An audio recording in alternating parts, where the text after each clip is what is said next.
Hello, everyone. Welcome back. Today we're looking at the Bela Fleck interview, The Journey of a Banjo Virtuoso by Rick Beato, one of my favorite YouTubers, interviewing Bela Fleck, one of my favorite banjo players. So this should be great.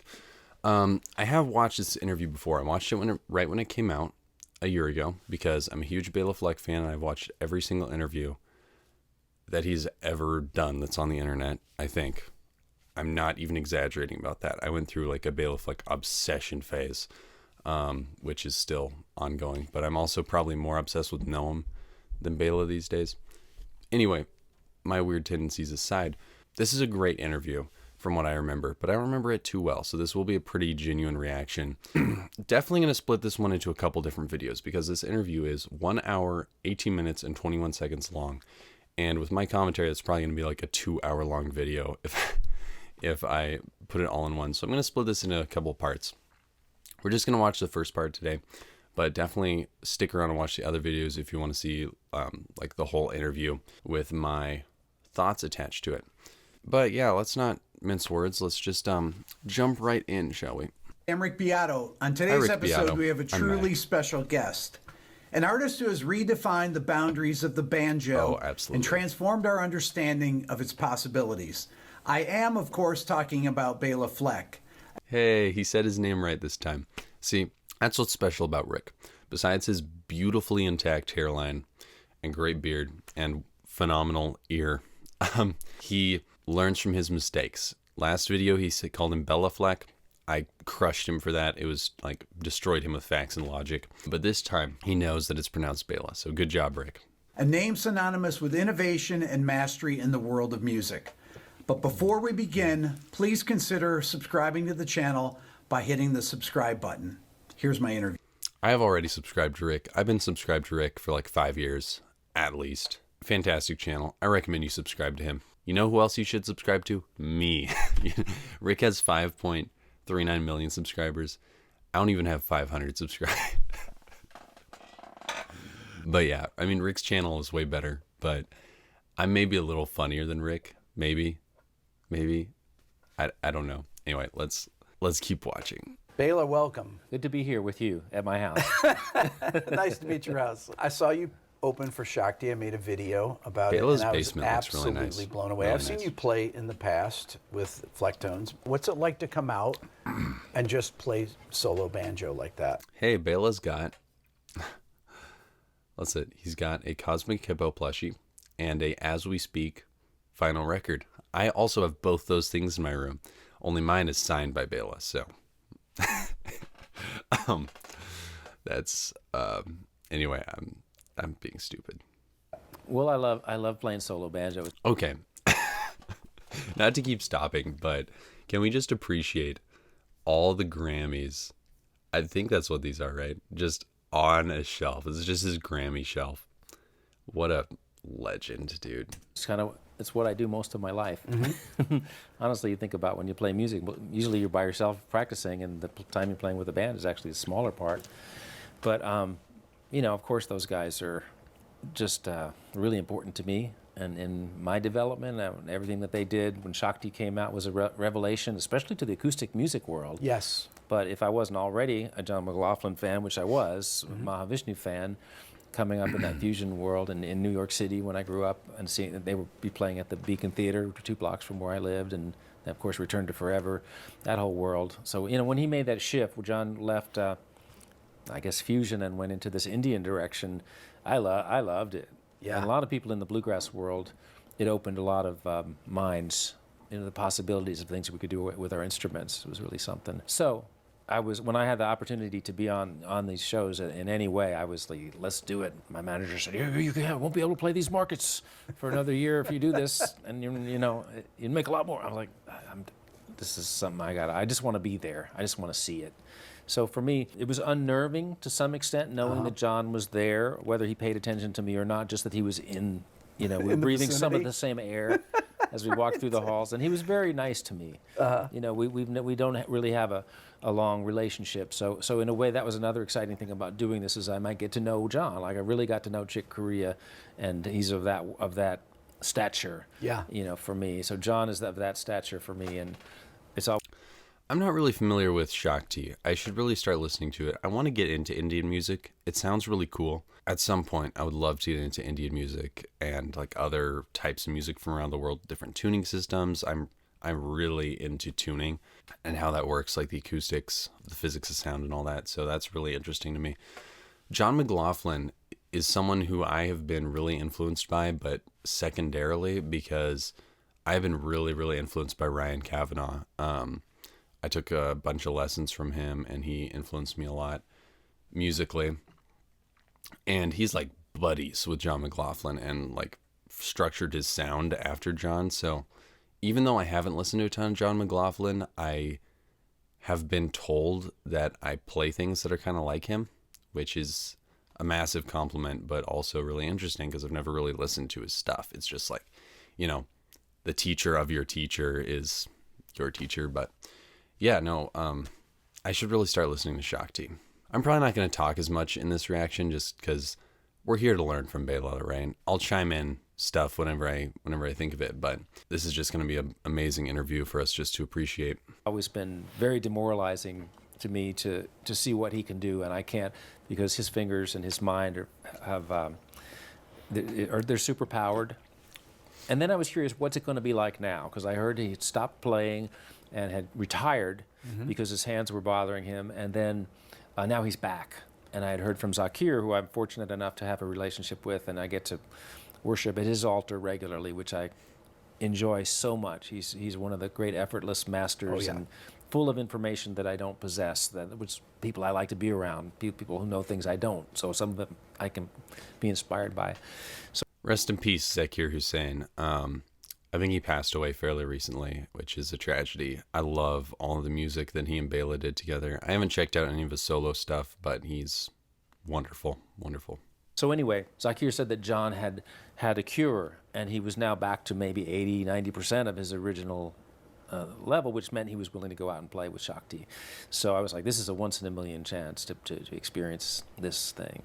And so the first night, it was I had to...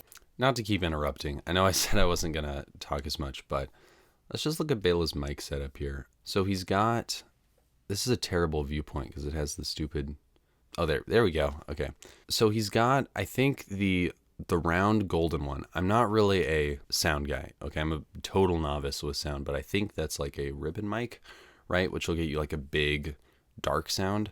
And then he's got a like pencil condenser mic right next to it. So I'm guessing he's blending those two, which is really great. I'm going to have to learn from that when I record. I don't have a ribbon mic, but I should probably get one. I have a bunch of condenser mics, like the Shure SM57 that runs the whole music industry. I have one of these. I have a couple others.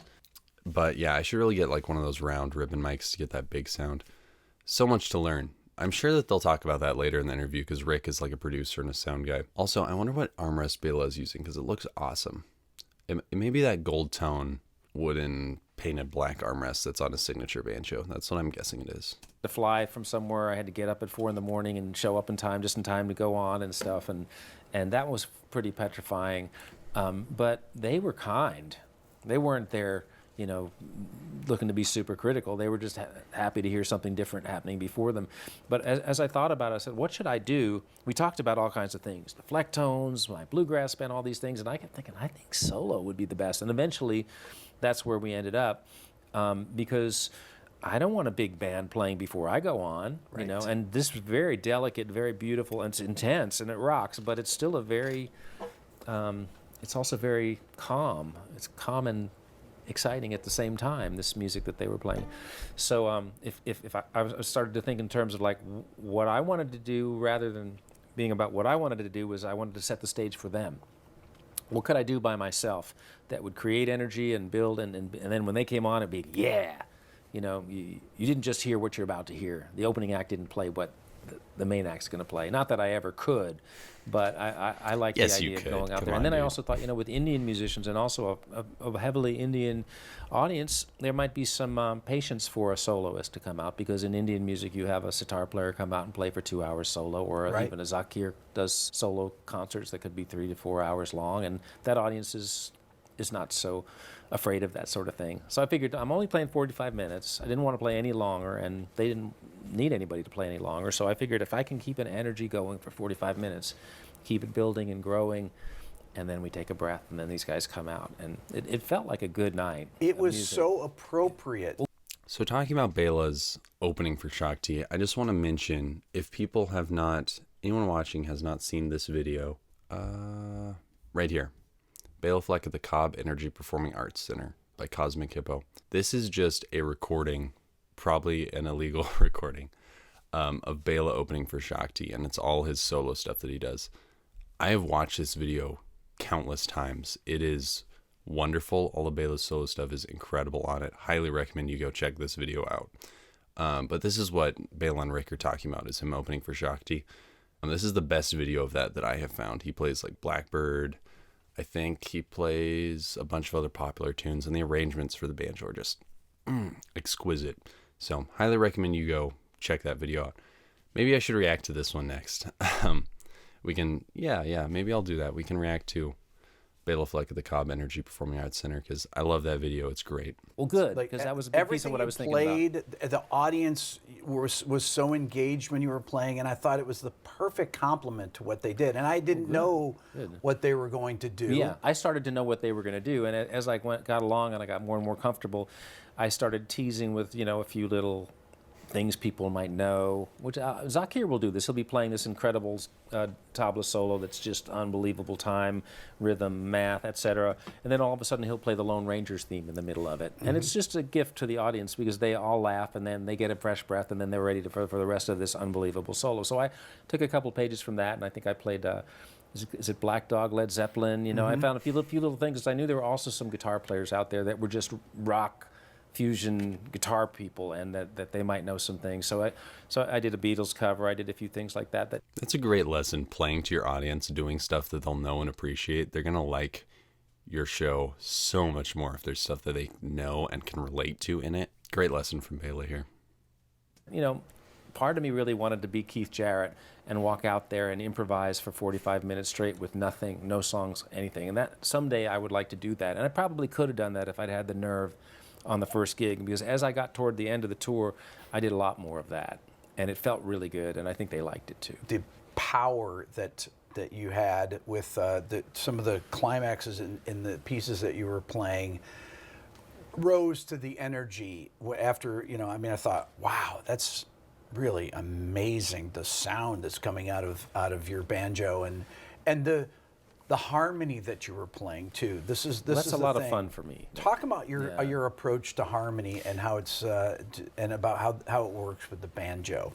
Rick is such a good interviewer, like genuinely. He, being an actual phenomenal musician himself, he actually knows what to ask these people, like what we want to know. And then he asks those questions. It's so good. Amazing interviewer. So glad his channel is up. I've learned so much from his interviews and his videos. I can be very free when it's just me, and if I do something, if I threw my hands onto the instrument somewhere and in almost any position, I could probably find some way to resolve it. If I just go.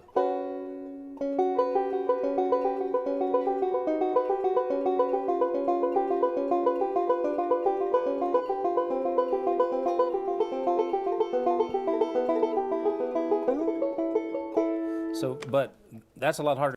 That tone is so exquisite. Oh my gosh. To do when you're improvising in a group setting with drums and bass and piano. This is an opportunity for that kind of thing. And I can go for quite a long time just like that. I hate the word noodling, because it sounds like you don't know what you're doing. It's more of exploring. I think it's a kinder way to call noodling exploring. But I like to see what's going to happen, and I also like. Rick looking like a bobblehead while he's talking. What? That when I do that, I never know what I'm going to do next, and I'm really on the spot. Of course, as soon as I say that, he stops. So my unconscious self kind of has to kick in, and some very last-minute decisions have to get made. My friend Edgar Meyer and I talk a lot about music, and we've talked about how there's certain things you can only get to by improvising, and there's certain things you can only get to by composing. And so I like to do both. But improvising... there's a focus there. You're on the spot. There's pressure because there's an audience. So it's not just you sitting in a room, because you won't do the same thing in a room. I probably did something relatively okay because you were sitting here watching. I was playing it for you, but there's a focal point of an audience that centers an improvisation. So it's kind of like if a tree falls in the forest. Does it make a sound? It almost doesn't matter what you do in the practice room, even if you came up with the most brilliant thing, because nobody ever hears it, and it's just part of your practice. But when you go in front of people, again, it galvanizes you, and you dig in, and your unconscious kicks in and supplies a lot of stuff that you can't plan for. You just have to set yourself up with enough connective tissue ideas, enough stuff to work with, enough, and then you have to be inspired. But usually they'll take care of that, or the fact that John McLaughlin's backstage, whether he's listening or not. Right. That's enough for me to be like, want to be on my very best game. I thought that there was a lot of the polyrhythmic ideas that you did that connected with the audience as well, that were ready to hear things like that. Right. Talk about how the banjo and doing rolls and your technique and allows you to do those kind of things. Yeah, I've come to think of the banjo as a percussion instrument, like as a pitched percussion instrument. It was not unlike a marimba or vibes, and I'm sure we could think of a bunch of other ones. But because it has such a sharp attack, if I can refine my timing down to the kind of timing a percussionist might have or a drummer might have, then I can really play with time. And it gives me a lot. There are certainly a lot of limitations to this instrument that I can't get around, but there's also some strengths. And one of them is that sharp attack. Like, for one thing, you can hear a banjo, even it has a clarity to it, and that could either irritate you or it could help you cut through a big noisy situation. So there's some strengths there. But mostly I think it's a very digital instrument, especially if it's played precisely. So the great banjo players in bluegrass play precisely, but they're going...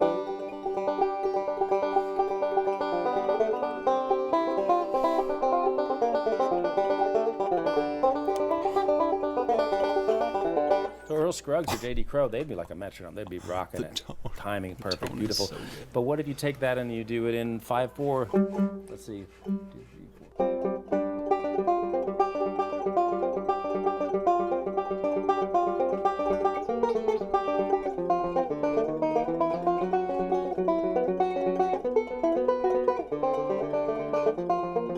You can really get a groove going, and it's very conducive to all kinds of odd meters.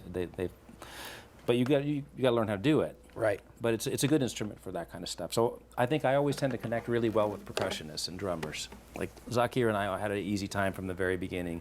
Future Man and I immediately connected on time and rhythm, and we had a lot of fun with that. There's a lot of close notes that you can do on the banjo that you can't do on the guitar. We talked about that a little bit before we started here. Yeah. Talk a little bit about that. Right, so the banjo tuning, which would appear to be a terrible tuning for all this kind of music, is definitely an open G chord. And in the typical bluegrass tuning would be an open G chord. So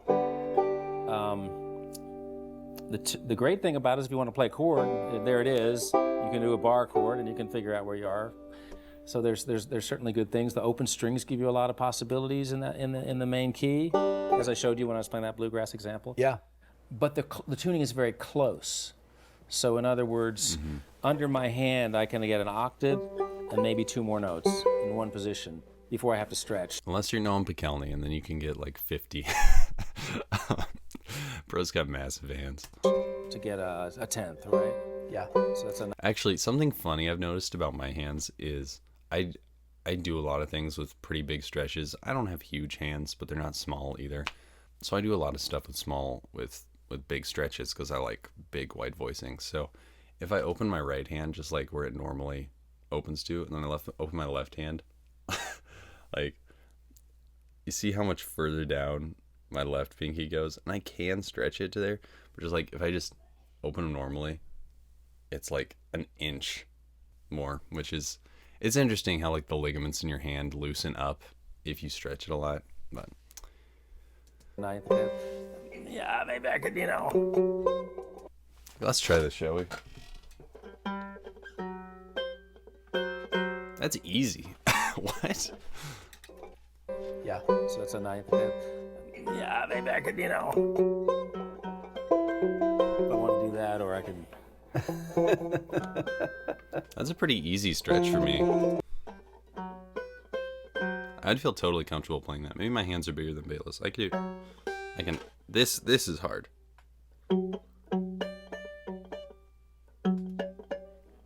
Yeah. I can do that pretty easily, but yeah, no, that's, I think my hands are bigger than Bela's because yeah, I've shaken his hands and they're not small or anything.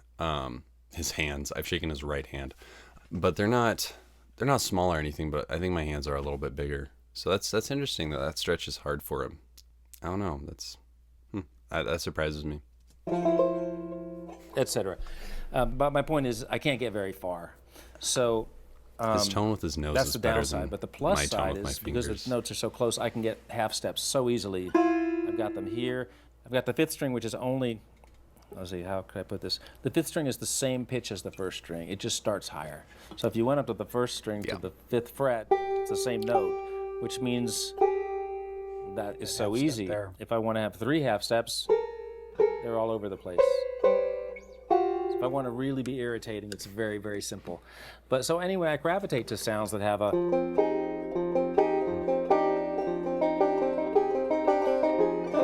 those kind of dense chords where you can have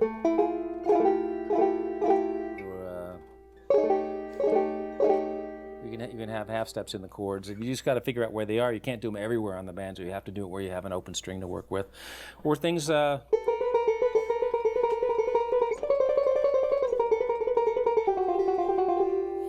Again, not attractive to everybody, but useful in certain situations. Yeah, and something that would be impossible on the guitar. Right, to do it that way, as easily. Because guitar sucks. No, I'm kidding. Very easy on the piano. Yes. But certain things really lay out. Let's talk about scales and about how you do with single note playing and how difficult that is or how easy it is. So, like a guitar, you can play across the instrument. Instead of using a pick, flat pick, I use my thumb and index back and forth for 16th notes.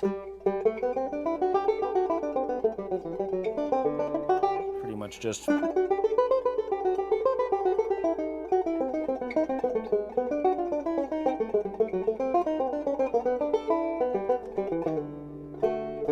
So when you get into triplets, that gets more complicated because you have to, just like with a flat pick, you have to have a strategy for playing triplets. But occasionally I can use my third finger and I could do a triplet like this, which is a forward roll, thumb index middle, bleh, and it's like nothing, like you might do on a piano, very easily. So there's one where I do 3 in a row and then stick the thumb on top.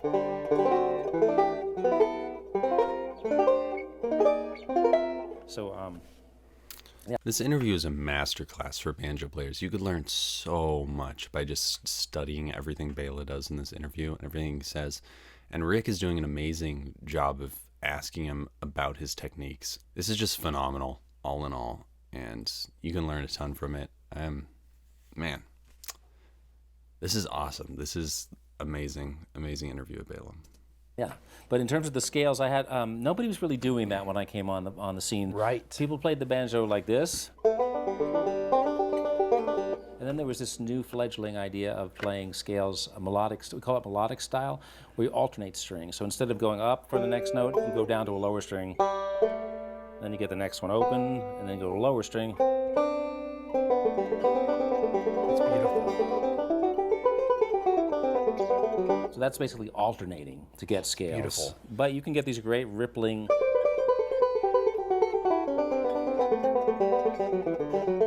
So that was very common, and so people were learning to do scales in the open keys.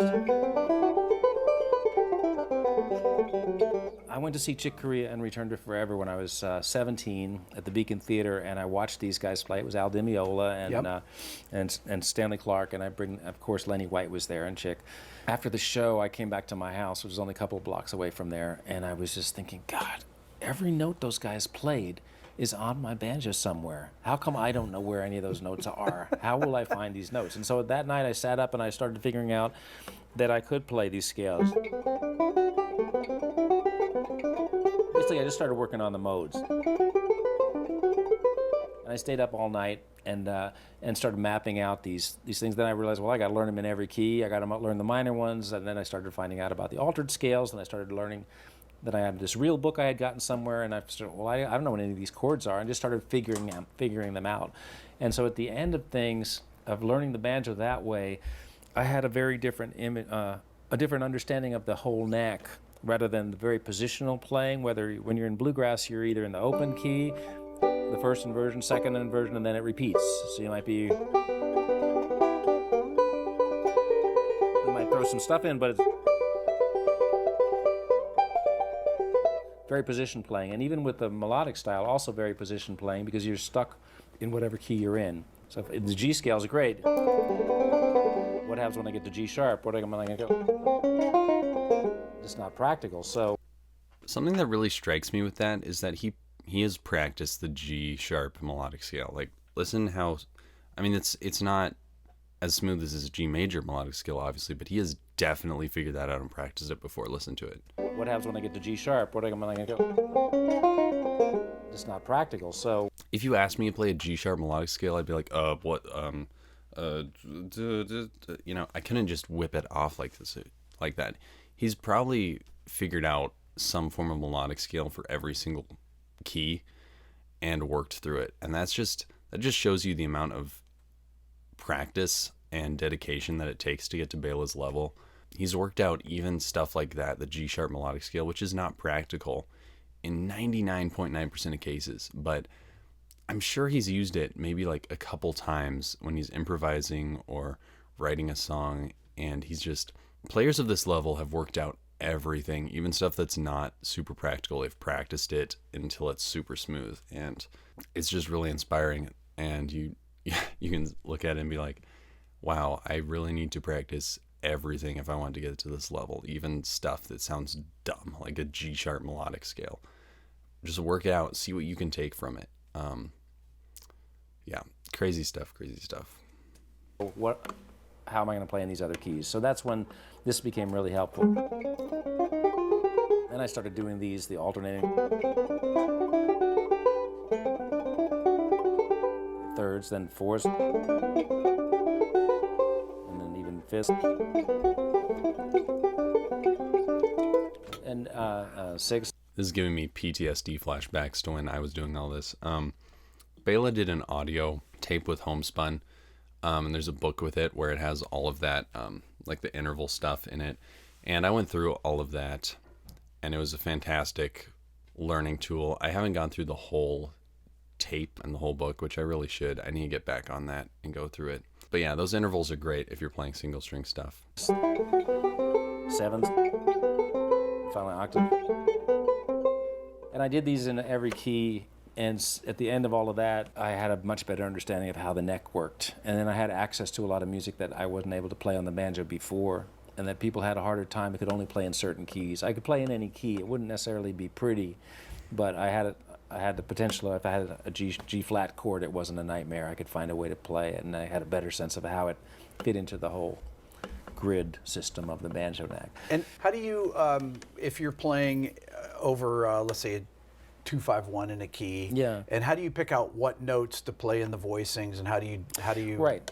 Well, you know, as I got to know more about jazz, I discovered that most people, if they have an A minor to D7, that most people don't go. They might go. Okay, I've been recording for like a half hour, which editing will cut that down a little bit, but that seems like a long enough video to me. We've gone through 17 minutes of the interview, so this is going to be a multiple part series to go through this whole interview, but definitely going to do it. I'll put it all in a playlist, so if you want to watch the whole thing, you can just go through that playlist and watch all the videos. Yeah, so far, phenomenal stuff. Bela is a genius. Rick is a genius at interviewing. And yeah, there's so much to learn here. So much amazing stuff that Bela's saying that you can take out. I feel like I could watch this 10 different times and get more from it every single time. Great stuff. Great stuff. Thank you for watching this video of me watching a Rick Beato video. I appreciate it. If you want to keep watching this, again, like I'll have them all in a playlist that you can find, and you can watch the rest of this interview with that. But yeah, thanks for watching this video. If you're looking for banjo lessons, email me. My email's in the description below. If you want to support the channel, you know how. But yeah, thanks for watching. I appreciate it, and have a good one. I'll see you in the next video.